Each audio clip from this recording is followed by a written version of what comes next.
Okay, I'm back. Sorry about that. My husband got a personal phone call that I didn't need to be, have on the, video, on the YouTube video. So, not a lot of time had elapsed. I did go into the bread making machine and I found out that when I washed it from the last bread, apparently I didn't wash it totally clear enough. So I'm just re-washing it to make sure everything is nice and clean. And I see there's a little bit of dough that got stuck to this. So I'm taking care that this now is rinsing clear, and it is. And you always want to go over everything before you cook. And since we're on cooks, before you start making everything for your Thanksgiving holiday, it's always a good idea, especially if something has been sitting for a prolonged period of time, whether it be in your cabinet or wherever you keep your baking things. Now, my baking things don't sit in my kitchen cabinets. Usually they're in the pantry, and they do get dusty. I don't use them all the time. So it's always a good idea, a day before you're going to do a heavy baking day, just give the once-over to your things, and then that'll save you the peace of mind on whether or not you washed them or if they need to be washed. And I'm just cleaning, you guys can't see this really well unless they tip you over. I'm just cleaning our coffee stuff.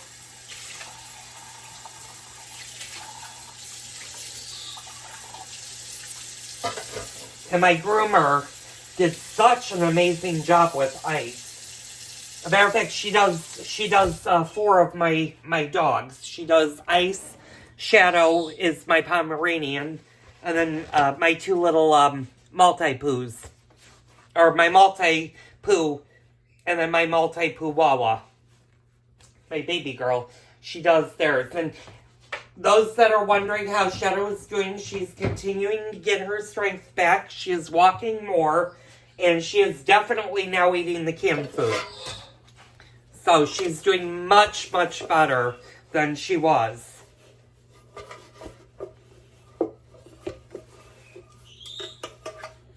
Okay, so I'm just making sure that my pan is nice and dry.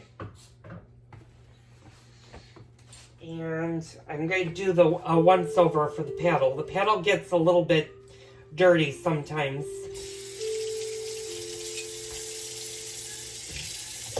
And you're going to hear Kona up in the stairs squawking. He does that usually in the afternoons. Although today he's been relatively quiet.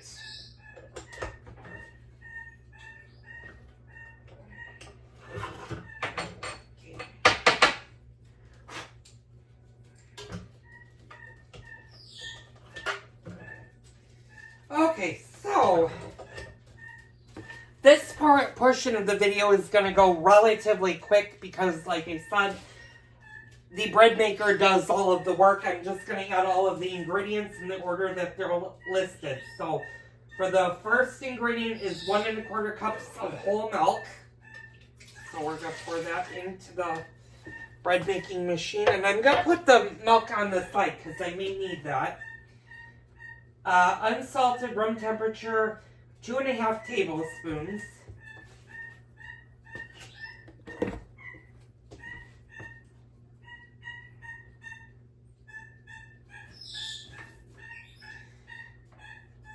And so those of you that are new to my channel that have never heard my bird before, he mimics my dogs. So if it sounds like he's that somebody is in pain, trust me, they're not. That's just Kona being Kona.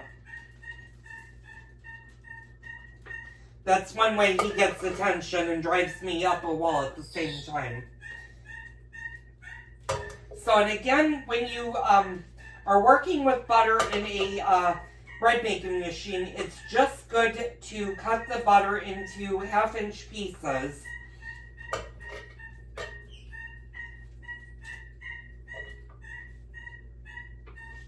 And I guarantee if I go upstairs, he'll be sitting on his perch smirking, and the minute he sees me, he'll stop screaming. Okay, so now we're going to do 1 large egg at room temperature. Okay. Now we need the kosher salt is 1 teaspoon. And that's 1 teaspoon.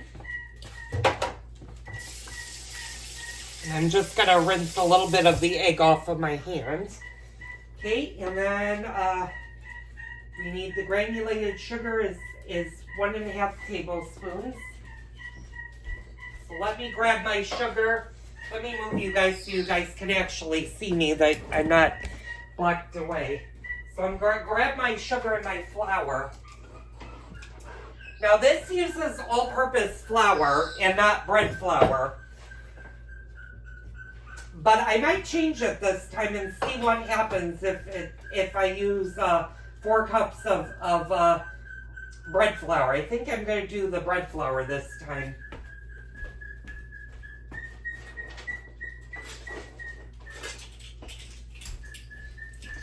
Kona, you're being very talkative today.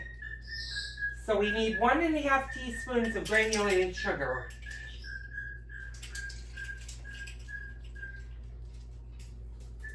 Oh, that's tablespoons. Okay, so that's 1/2 tablespoon.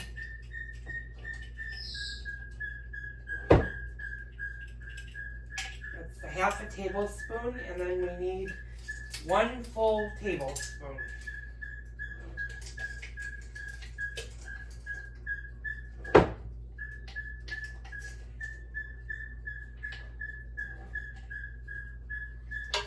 So 1 tablespoon. And now we need the flour and the bread machine yeast.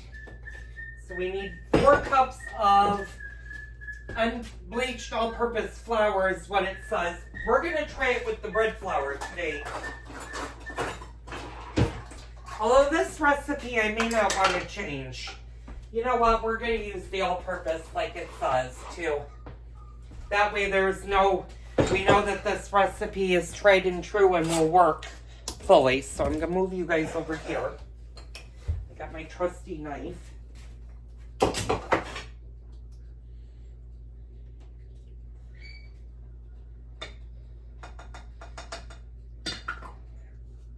so we're going to take our first cup of flour.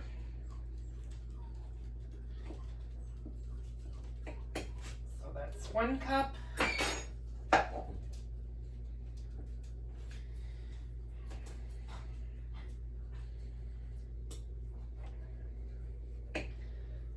Two cups. And you don't need to sift this flour.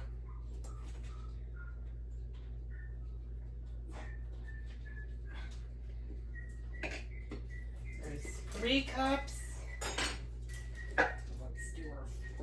4th cup.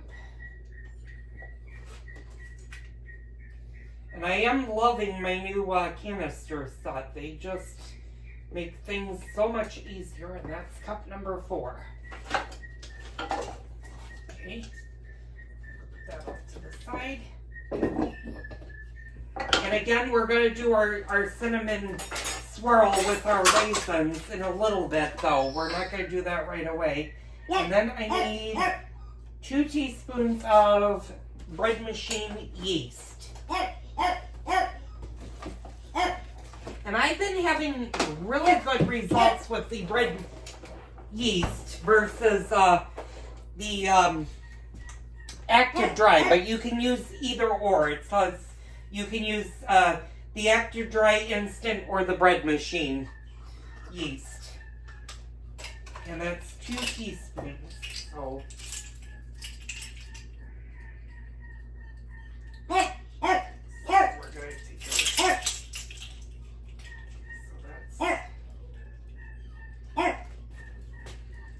So 1 teaspoon, and that's our 2 teaspoons. Oh, Okay, so now that that's all done, and like I said, I wasn't really going to do a video on this, but that's all done. We're going to put it in our bread maker, lock it into place, and now we're going to plug it in and we're going to allow it to go. Now I did it, the last time I did it on the light setting. This time we're going to do it on the, medium, and we're going to go ahead and start making our bread. Okay, I'm going to stop the video for a second and let them out, and then we're going to make biscotti. Okay, I'm back. The bread making machine is doing its thing. We're going to get into the biscotti in a couple of seconds here. I have a surprise for you guys coming up for Christmas. We are going to get into some really traditional Italian cooks, including I just bought my bakla fish. And for those of you that aren't familiar with bakla, it's a very, very salted, dried cod fish. And to make it, you need to soak it for several days. It's in the refrigerator. We're going to do that for Christmas. Now, bakla is not cheap. I paid $14.99 for almost 2 pounds of bakla. And I didn't buy a lot of bakla because my husband does not like fish. He likes seafood, but he does not like fish. But we're going to do a traditional Sicilian Christmas Eve of the 7 fishes using the bakla. And it's going to be amazing. So you don't want to miss that. Okay, so like I said, those of you that know me well know I have a thing for apricots. And I love anything with apricots. And I have some dry. I don't have a lot of dried apricots, but you really don't need to have a great amount of apricots for this recipe. It's all personal preference. And I'm going to use these dried apricots that we have. I've had them for a while, so we're just going to chop them, and that's the first thing you want to do. And I'm going to move you guys over. It's a little bit harder to move you guys now because of the new appliances. I'm going to put my ant traps away, and you might notice that I still have these window things sitting here, and eventually they have to be put back on the windows. And I went out and bought new slippers today for me. I don't really have any good house shoes to wear around the house other than sandals, and my feet have been getting cold.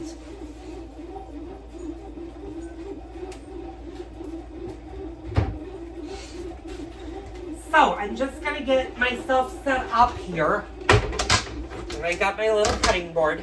I'm going to move you guys down, or I'm going to angle you guys down a little bit. Hopefully you'll, it's harder to do this, because this, oop. Oh, no, don't rinse. Okay. Sorry, my coffee maker is rinsing, because again, I'm not used to the control panels being on top. So I'm just going to let it rinse into the bowl, and that's exactly what happened, is I must have started it.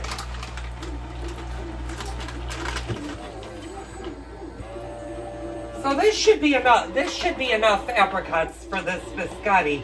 I'm not going to make a great big deal of biscotti, but I am going to make enough biscotti that we can, where it'll be enjoyable and we'll be able to eat it.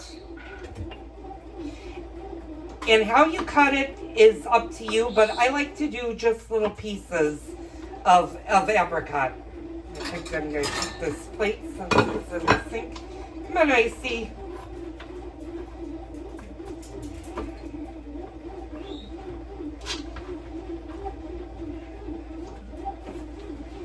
Is everybody now in, hopefully? Hi, Icy. Yeah, he knows he looks good at the groomer. And he's right down here. I'm just giving him a little bit of pet. Yeah, you smell so good. You also look good.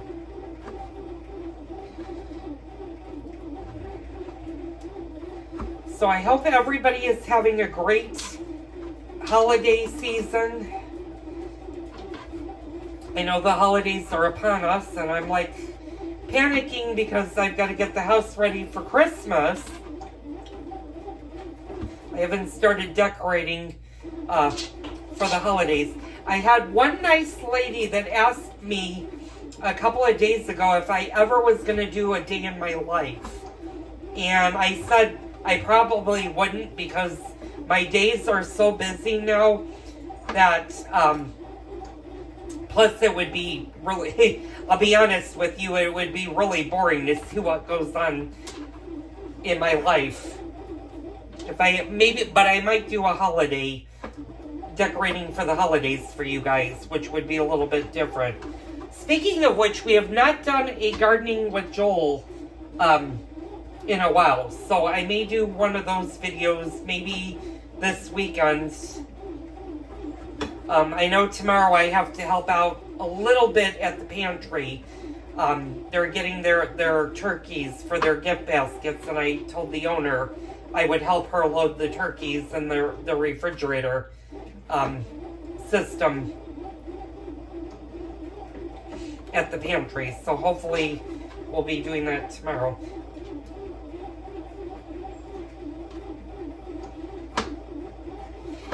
And you might be asking, do you need to use apricots for this recipe? No,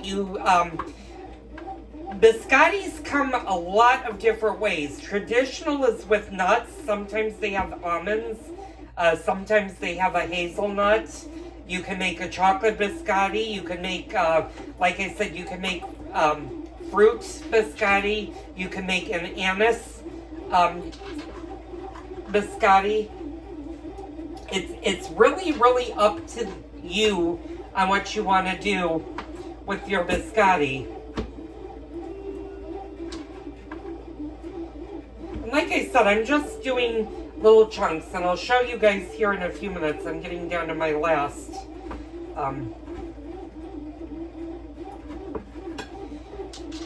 pieces that I'm just basically, I'm not really chopping them, I'm just cutting them into more bite-sized pieces. And this is going to make almost a little bit more than probably a cup of apricots.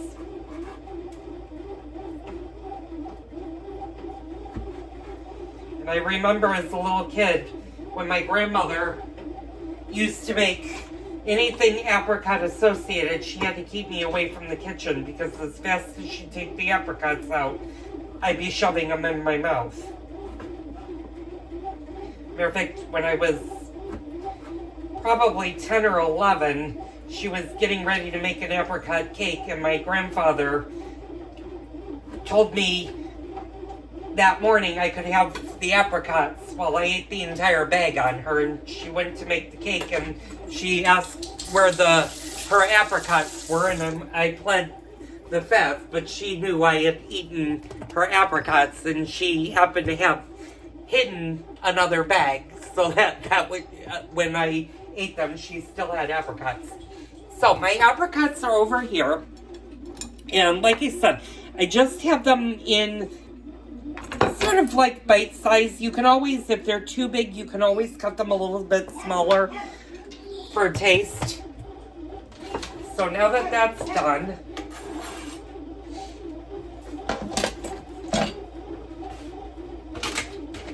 I'm going to put that over there. I'm going to move you guys back over to this side so you can kind of see this.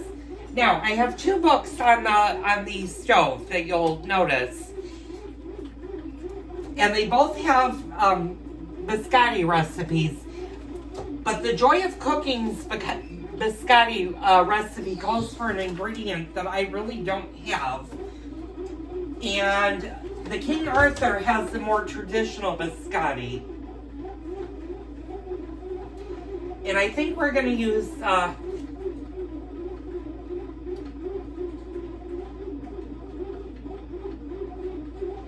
I think we're going to use this, and it has a good variation. Like you can do an almond apricot, you can do a hazelnut white chocolate, a cranberry orange. And like I said, biscotti can be made many different ways. So we're going to use the King Arthur's book. As a matter of fact, let me get this out of here and rinse this off. Let's see what time. It's only 9 minutes. I'm going to wash the dishes really quick. You know what? I'm going to stop the video for 1 second. I'm going to go ahead and wash all of these dishes, and then I'll be right back.